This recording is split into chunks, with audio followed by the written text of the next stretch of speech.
Bonjour à tous et bienvenue dans ce nouvel épisode du Start and Go. Aujourd'hui on va parler du Grand Prix de Miami, c'est parti.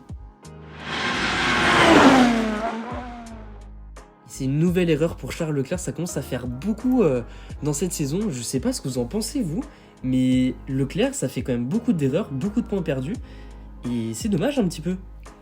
C'est vrai que c'est dommage, comme tu as dit, ça fait beaucoup. Après là, le seul avantage qu'on a pu en tirer, c'est que ça fait une grille de départ un peu particulière. Mais oui, ça commence à être un peu redondant ce genre d'erreur là, et c'est vrai que en tant que supporter de Leclerc, ça fait trop.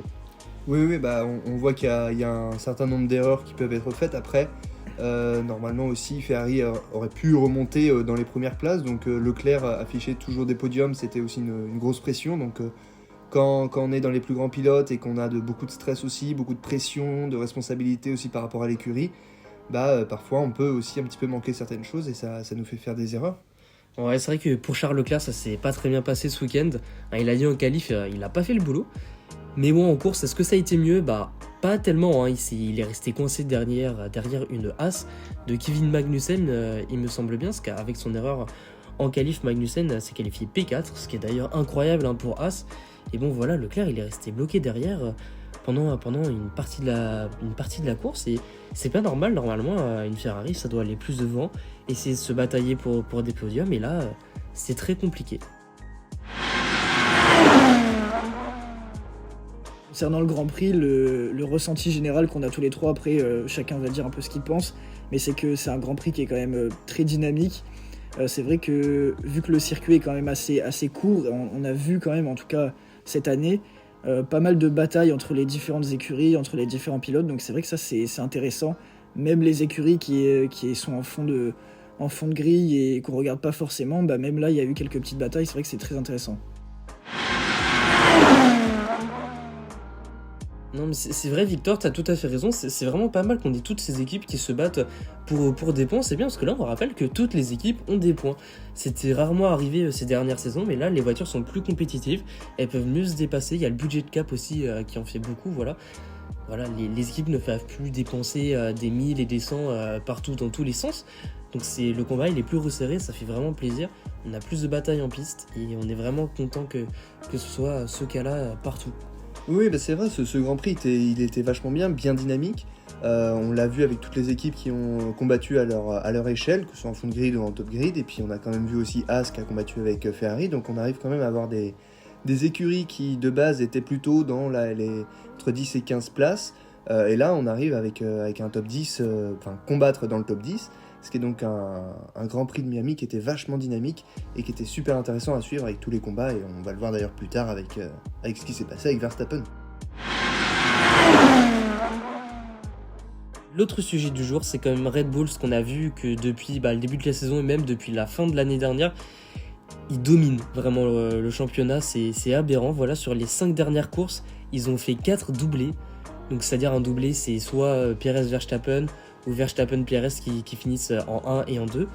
Donc voilà, c'est vraiment incroyable ce qu'ils font. Adrian Newey, donc l'ingénieur principal chez Red Bull, qui fait un petit peu l'aérodynamisme de la voiture, comment elle fonctionne, voilà. Et c'est vraiment incroyable ce qu'il a fait. Un produit brut comme ça, c'est vraiment magnifique. Elle a des performances incroyables. On a vu notamment sur le dépassement de Verstappen sur Leclerc et Magnussen, si je me trompe pas. Vraiment, on dirait que les autres avaient des voitures de F2 et que lui pilotait une Formule 1. Il allait trop vite. Voilà, il a remonté tout le monde d'une facilité. C'était incroyable. Je sais pas ce que vous pensez à vous, à Victor et Valentin, mais voilà, est-ce que Red Bull vont faire que des doublés ou est-ce que quelqu'un d'autre va pouvoir gagner une course pendant cette saison ? C'est vrai que les performances de Red Bull, elles étaient plus approuvées pendant ce championnat. Mais là, c'est vrai que j'ai trouvé particulièrement impressionnant Verstappen. Il a dominé tout le long, il a réussi à gagner du temps sur Perez, bien que les voitures sont pareilles, que les pneus étaient plus usés. Et moi, je l'ai trouvé vraiment particulièrement impressionnant, et notamment, oui, avec tous ces dépassements qu'il a fait, puisqu'il a dû rattraper des places à cause de sa place sur la grille de départ. Et oui, j'ai vraiment trouvé que là, Red Bull, ils étaient vraiment au-dessus. Et là, on a vraiment vu la différence avec les autres écuries.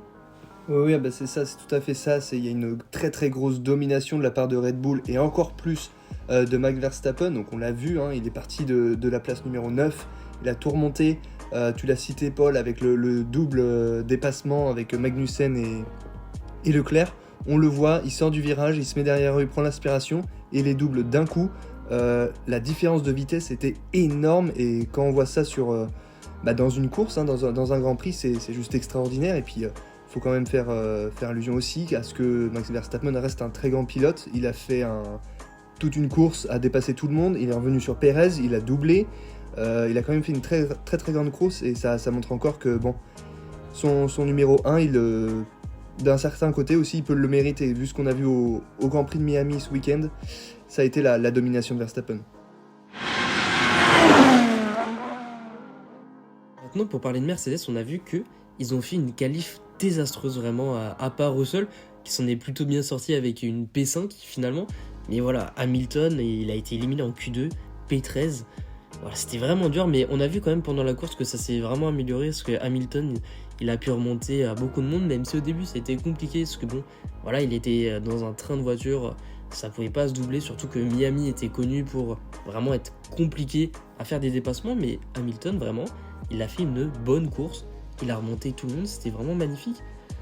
Donc voilà, maintenant à voir si ça se confirme par la suite, sachant que au prochain Grand Prix, je sais plus lequel que c'est, je crois, c'est Italie il me semble, voilà, ils vont apporter de nouvelles améliorations, donc à voir si voilà, ça se confirme, s'ils vont pouvoir doubler Aston Martin, voilà, plein de questions, on verra ça. Oui, c'est ça, normalement il y a des modifications qui devront être apportées sur le Grand Prix d'Imola. Et donc tout à l'heure on parlait de la domination de Red Bull et on savait est-ce qu'il y aurait des équipes qui pourraient concurrencer. Aujourd'hui c'est Aston Martin avec Alonso qui finit 3ème notamment au podium pour Miami. Bon, on voit qu'Aston Martin ils ont quand même une voiture capable de faire quelque chose dans les premières places. Mais si Mercedes arrive à augmenter les performances de leur monoplace, et en fait on pourra peut-être avoir une Mercedes devant les Aston Martin.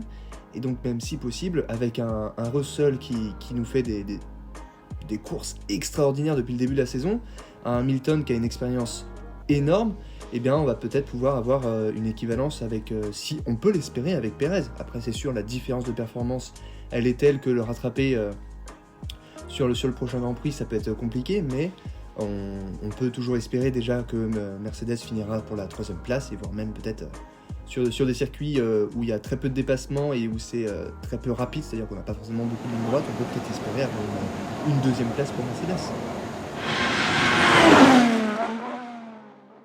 Du côté d'Alpine, on a vu du mieux. En effet, ils ont fini donc Gasly et Ocon respectivement 8 et 9. Donc c'est vrai qu'on voit une amélioration. Malgré tout, bon voilà, leur voiture elle est pas du tout assez performante. Ils n'arrivent pas à être vraiment compétitifs avec les autres. Ça se voit en course, ils font pas beaucoup de dépassements, ils se font souvent doubler d'ailleurs. Malgré tout, voilà, ils ont réussi à finir dans les points les deux pilotes, donc c'est quand même pas mal. Mais c'est vrai qu'ils sont donc en classement constructeur. Alpine est à égalité avec McLaren, ce qui paraît assez étonnant parce que on voyait McLaren assez en difficulté cette saison. Et au final, elle est toujours en compétition directe avec Alpine.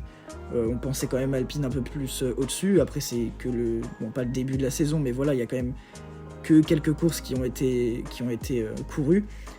On va voir après comment ça évolue, mais c'est vrai que c'est étonnant de voir encore les deux écuries se battre encore comme ça. Oui, c'est ça, c'est qu'après, pour Alpine notamment, on a quand même certains, disons, c'est pas des problèmes, mais voilà, on a un peu un retard notamment au niveau des performances pour l'Alpine, contrairement à ce qu'on avait connu il y a quelques saisons.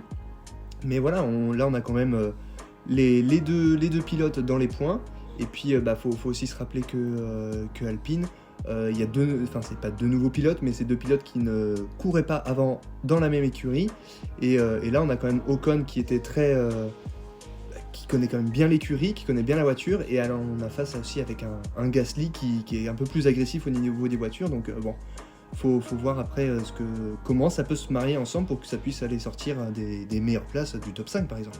Après, rappelons-le quand même, McLaren, ce qu'ils ont fait pour avoir autant de points, c'est que à la course en Australie, avec tout le carton qu'il y a eu, ils ont réussi à bien se positionner, à ne pas abandonner, contrairement aux deux Alpines qui se sont rentrés dedans. Donc c'est un peu comme ça qu'ils ont réussi à avoir de gros points, mais Mais bon, là actuellement, Alpine a quand même un rythme supérieur à celle des McLaren.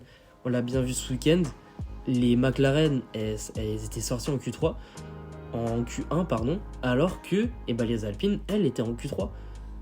Donc vraiment, il y a une différence de performance entre les deux. Donc voilà, c'est juste que McLaren a eu... c'est vrai qu'ils ont eu une voiture pas trop mauvaise parce qu'à Bakou, ils ont réussi à bien s'en sortir. Mais voilà, c'est juste que chez Alpine, il y a eu des manques. Voilà, on pense à l'Australie. Mais voilà, ils vont remonter petit à petit. Normalement, cette 5e place au constructeur, ils devraient l'avoir. C'est déjà la fin de cet épisode. N'hésitez pas à vous abonner, à liker le podcast. Et on se retrouve très bientôt pour un nouvel épisode. Messieurs, À très bientôt, merci. À très bientôt, merci.